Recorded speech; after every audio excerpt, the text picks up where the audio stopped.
and I'm a AWS and DevOps certified solutions architect. Today, we'll be getting deep into our DevOps course with BigClasses. Why should I opt for the DevOps course?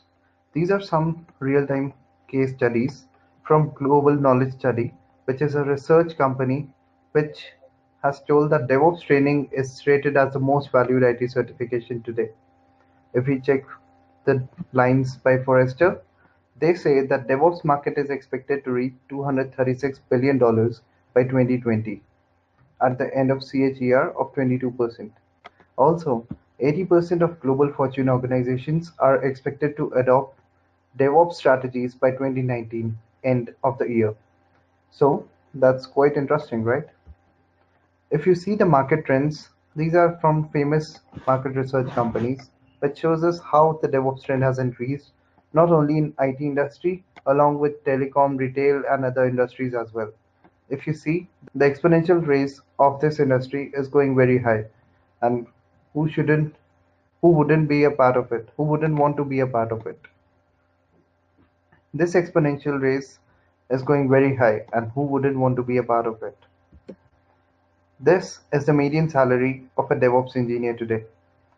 If you have just 1 year of experience or less, you still can earn $97,000 as a median salary, and it goes up to $135,000 or more if you have 10 years of experience or more in the same thing.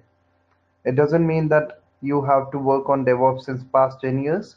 It means that with 5 to 6 years or 10 years of experience, you must have at least 2 or 3 years of DevOps experience, and you can earn that much as well. So if we talk about prerequisite, for this course, there won't be any because we'll be covering from basics of cloud computing.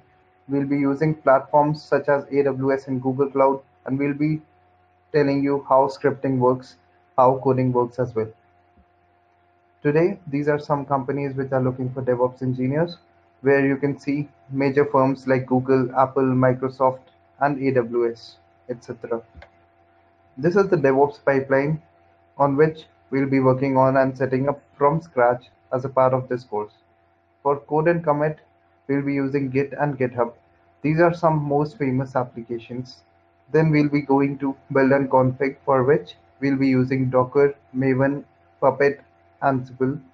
Then for scanning and testing, we'll be working with JUnit, Cucumber, and Carrot along with Sonar.